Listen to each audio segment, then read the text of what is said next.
गठबंधन प्रत्याशी पूर्व मंत्री वीरेंद्र जी से जानते कि आज कार्यक्रम क्या है। सर, आज कार्यक्रम क्या है? आज जनसंपर्क का कार्यक्रम है और लगातार 8-10 जगह कार्यक्रम है। यहाँ कार्यक्रम क्या था? यहाँ भी जनसंपर्क ही था। सर, इसमें गर्मी में कार्यक्रम चल रहा है और किसानों की फसल में आग लगा, लेकिन उस पर अभी तक मुआवजे की बात नहीं हो रही है। इस पर क्या कहना है? देखिए, किसानों की फसल जल गई। मैं वहाँ गया था, उनसे संवेदना भी व्यक्त किया और जिलाधिकारी से कहा कि किसानों की फसल का मार्केट रेट से मुआवजा तय किया जाए और उसे दिया जाए। जनप्रतिनिधि होने के नाते मेरा विश्वास है कि यदि यहाँ के सांसद जी किसानों के प्रति जरा सा भी उनके संवेदना होती तो हर थाने पर अगर एक फायर ब्रिगेड की गाड़ी लगवा देते और हमेशा हर साल गर्मी के दिनों में किसानों की फसल में आग लगती है, गरीबों की मड़ई जल जाती है और तमाम फसलों का और जो है कि घरों का नुकसान होता है, मवेशियां जल जाती हैं। लेकिन अगर हर जगह फायर ब्रिगेड का एक गाड़ी तैयार हो जाए तो निश्चित रूप से इतना नुकसान न हो और उसकी कम से कम जो है भरपाई हो जाए। नरवन के किसानों के लिए कोई आगे नहीं आया, इस पर क्या कहना है? देखिए, हम लोगों ने सरकार से मांग की है, चूंकि इस समय आचार संहिता है तो हम लोग उनको आर्थिक मदद अभी कर नहीं सकते अपने पास से, लेकिन सरकार से मांग किए हैं कि बाजार मूल्य के आधार पर उनका मूल्यांकन करके उनको जो है मुआवजा दिया जाए, जो है अधिकार मिल सके।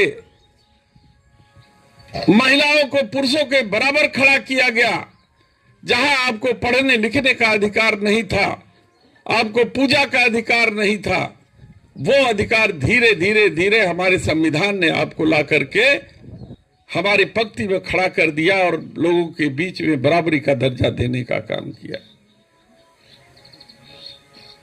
आज जब आपका समाज धीरे धीरे आरक्षण का लाभ लेकर के जब कुछ लोगों के चेहरे पर मुस्कान आने लगी, आपको याद होगा कि 77 में बीपी मंडल के नेतृत्व में जब मंडल आयोग का गठन हुआ और मंडल आयोग ने पूरा परीक्षण करने के बाद अपनी सिफारिश लागू मैंने बनाया कि पीछे तमाम ऐसे वर्ग के लोग हैं जिनको भी सरकारी सहायता की आरक्षण की जरूरत है, ताकि उनके परिवार की, उनके जीवन का स्तर थोड़ा ऊंचा उठ सके। तब संविधान में जो हमारा समतामूलक समाज बराबरी के दर्जे का जो अधिकार हमारे प्रियाम्बुल में लिखा हुआ है, उस प्रियाम्बुल का लाभ तभी मिलेगा जब तक हम उनको या उनके स्तर को हम ऊंचा नहीं करेंगे। तब 89 का दौर, 90 का दौर आया। माननीय मुलायम सिंह जी साथ में थे और विश्वनाथ प्रताप सिंह उस समय देश के प्रधानमंत्री थे और उन्होंने मंडल आयोग की सिफारिश लागू करके 27% का आरक्षण का लाभ दे करके उनके बच्चों को, जो गरीब समाज के बच्चे हैं, उनको एक अवसर देने का काम किया कि वो लोग अपनी परीक्षा पढ़ाई की तैयारी कर सके और सरकारी नौकरियों में अपना जो है 27% का लाभ लेकर के अपने और अपने परिवार के जीवन स्तर को उठा सके। सर, आज वही आरक्षण है जो भारतीय जनता पार्टी की नजरों में खटक रहा था। उस समय जब विश्वनाथ प्रताप सिंह मंडल आयोग की सिफारिश लागू कर रहे थे, तब एक भारतीय जनता पार्टी के लोग उनका विरोध कर रहे थे और विरोध के कारण 1990 में नहीं 1992 में जाकर के आरक्षण लागू हो पाया। साथियों, सुप्रीम कोर्ट के आदेश में हम आपको एक प्रधानमंत्री का बाइट दिखाना चाहते हैं। अगर विचार है, अब आकर के आज भाषण में आपने अमित शाह को भी सुन लिया। उससे पहले आरएसएस के लोग भी यही भाषा बोलते थे, लेकिन आज जब कुर्सी हिलती हुई नजर आ रही है तो उनकी भाषा बदल गई है।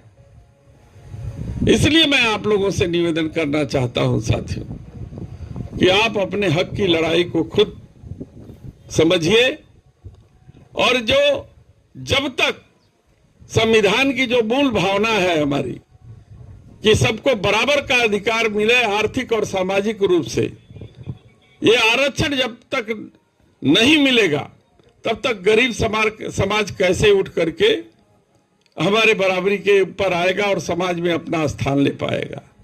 आज हमारे तमाम बच्चे हैं, सरकारी नौकरियां नहीं मिल पा रही हैं, वैकेंसी नहीं निकल रही है, उन्होंने अपनी तैयारी करना बंद कर दिया है।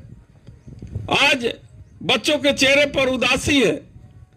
आपने देखा कि 14 ऐसे सरकारी नौकरी के लिए जगह इम्तिहान हुए, अरबों खरबों रुपया उनके फार्म भरने में लगा और जब परीक्षा देकर के वो घर लौटे तो पता चला कि परीक्षा लीक कर गई।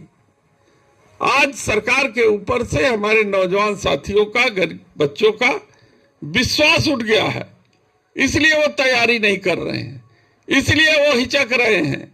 कितना रुपया लगा करके कोचिंग सेंटरों में, कोटा में, इलाहाबाद में, कोई दिल्ली में, कोई पटना में, कहीं जाकर के अपने बच्चों को पढ़ा लिखा रहा है ताकि सरकारी नौकरी निकले। आपकी साइकिल पूरे प्रदेश में दिल्ली की तरफ दौड़ रही है।